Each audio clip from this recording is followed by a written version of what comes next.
कभी दिल्ली की एक तंग गली में एक छोटे से सरकारी क्वार्टर में रहने वाली एक साधारण लड़की ने सपने में भी नहीं सोचा था कि एक दिन उसका नाम भारत की सबसे ताकतवर महिलाओं में लिया जाएगा। उस लड़की का नाम था मायावती। साल 1956 उत्तर प्रदेश के दिल्ली से सटे इलाके में जन्मी मायावती का परिवार बेहद साधारण था। पिता प्रभु दयाल सरकारी कर्मचारी थे। घर में न पैसा था, न रसूख, न कोई राजनीतिक विरासत, लेकिन जो था वो था संघर्ष। बचपन से ही मायावती ने देखा कि समाज कैसे जाति के आधार पर लोगों को बांट देता है। स्कूल में, कॉलेज में, हर जगह एक अदृश्य दीवार थी जो कुछ लोगों को ऊपर रखती थी और कुछ को नीचे। यही दीवार मायावती के भीतर एक आग बनकर जलने लगी। शिक्षा से संघर्ष तक मायावती पढ़ाई में तेज थी। उन्होंने बीए, बीएड और फिर एलएलबी की पढ़ाई पूरी की। उनका सपना था आईएएस अफसर बनना, लेकिन किस्मत को कुछ और मंजूर था।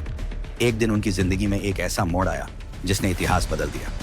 कांशीराम से मुलाकात, एक चिंगारी जो आग बन गई। साल 1977 मायावती की मुलाकात हुई कांशीराम से, वो व्यक्ति जिसने बहुजन राजनीति की नींव रखी थी। कांशीराम ने मायावती की आंखों में कुछ अलग देखा। डर नहीं, झिझक नहीं, बल्कि बगावत।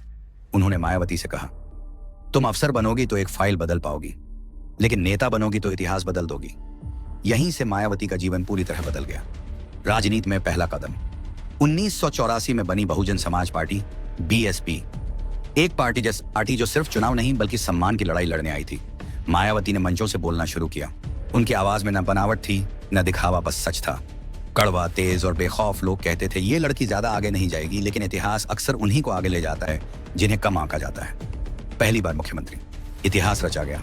साल 1995 उत्तर प्रदेश की राजनीति में भूचाल आ गया। मायावती बनी उत्तर प्रदेश की पहली दलित महिला मुख्यमंत्री। ये सिर्फ एक कुर्सी नहीं थी, ये उस समाज की जीत थी जिसे सदियों से सत्ता से दूर रखा गया था। विधानसभा में जब मायावती मुख्यमंत्री की कुर्सी पर बैठी तो वो अकेली नहीं बैठी थी, उनके साथ बैठा था पूरा बहुजन समाज। विवाद, ताकत और सख्त छवि। मायावती को अक्सर तानाशाह और पत्थर दिल कहा गया, लेकिन बहुत कम लोग समझ पाए कि कमजोर समाज से आने वाली महिला को नरमी की इजाजत नहीं होती। उन्होंने प्रशासन को लोहे की तरह पकड़ा, अपराधियों पर सख्ती की, अफसरों को सीधा संदेश दिया, काम करो या हट जाओ। मूर्ति राजनीति और आत्मसम्मान की लड़ाई। मायावती ने बाबा साहेब अम्बेडकर, कांशीराम और दलित महापुरुषों की मूर्तियां लगवाईं। आलोचकों ने इसे मूर्ति राजनीति कहा, लेकिन समर्थकों के लिए ये मूर्तियां नहीं थीं, ये पहचान थी। ये संदेश था कि हम भी इतिहास का हिस्सा हैं। 2007 पूर्ण बहुमत और शिखर साल 2007। मायावती ने वो कर दिखाया जो असंभव माना जाता था। पूर्ण बहुमत बिना किसी सहारे के। ये सिर्फ चुनाव जीतना नहीं था, ये सामाजिक समीकरणों की जीत थी। उस दौर में मायावती भारत की सबसे ताकतवर महिला नेताओं में गिनी जाने लगी। पतन, चुप्पी और अकेलापन, लेकिन सत्ता हमेशा स्थायी नहीं होती। समय बदला, राजनीति बदली। मायावती का जनाधार कमजोर पड़ा।